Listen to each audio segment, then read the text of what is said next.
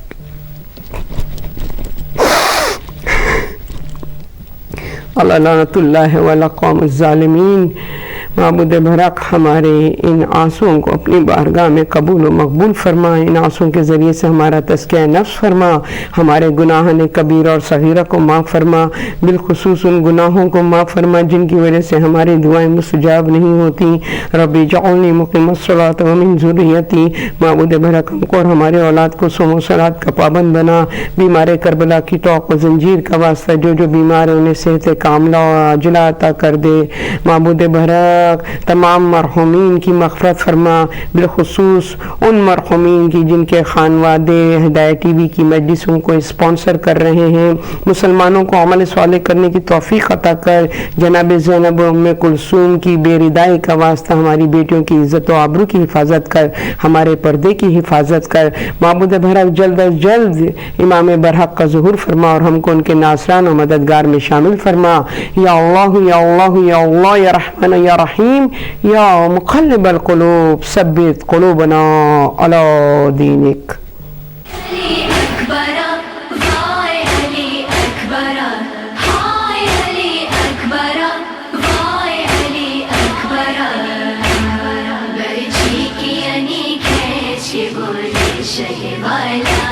میں کیسے اٹھاؤں علی اکبر کا جنازہ، ہاتھوں پہ اٹھا رکھا تھا خیبر کا گرادے، مشہور دو عالم ہے شجاعت میں آباد، اے بابا علی آپ ہی بتلائیں خدا را، میں کیسے اٹھاؤں علی اکبر کا جنازہ، ٹوٹی ہے کمر چھایا ہے نظروں میں اندھیرا، ہائے علی اکبرا وائے علی اکبرا، ہائے علی اکبرا وائے علی اکبرا، برچی کی انی کھینچ بولے شہ والا، میں کیسے اٹھاؤں علی اکبر کا جنازہ، اے کاش کہ تم جاتے نہ دریا کے کنارے، اس طرح نہ ہوتے کبھی حالات ہمارے، اے میرے وفادار بتا دیجئے اتنا، میں کیسے اٹھاؤں علی اکبر کا جنازہ،